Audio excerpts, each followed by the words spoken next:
Bonjour, un deuxième rappel pour vous expliquer la notion de gène et la notion d'allèle. On avait vu que les chromosomes étaient responsables de nos caractères, mais en fait on s'est aperçu qu'avec le gène SRI, c'était pas tout à fait exact. Il y avait des portions d'un chromosome qui étaient responsables d'un caractère particulier.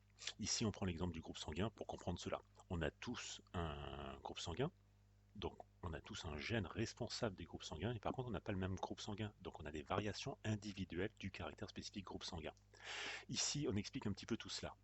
Vous avez ici les globules rouges des individus qui appartiennent au groupe sanguin A portent des molécules A. Ces molécules A, il faut un gène pour les fabriquer, il faut un allèle A pour les fabriquer. Donc ici, vous avez l'allèle A du gène groupe sanguin qui est sur le chromosome numéro 9. Si, comme vous avez une paire de chromosomes numéro 9, vous avez forcément un gène, un allèle en double exemplaire. Ici, si vous avez deux allèles A, vous fabriquez forcément des molécules A et vous appartenez au groupe sanguin A. Idem pour le groupe sanguin B, vous avez des molécules B sur vos globules rouges, vous possédez deux allèles B, vous fabriquez du B, vous appartenez au groupe sanguin B.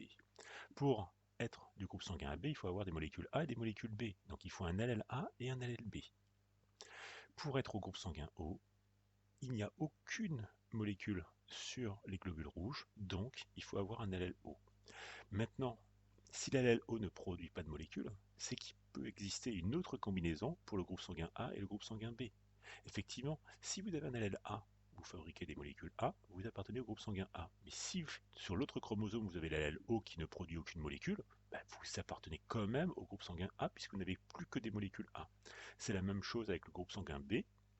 Vous pouvez très bien avoir un allèle B qui produit les molécules B, et de l'autre côté, sur le chromosome numéro 9, l'allèle O qui n'en produit pas. Au final, vous n'avez que du B, et vous appartenez au groupe sanguin B. Donc un gène, c'est une portion d'un chromosome responsable d'un caractère.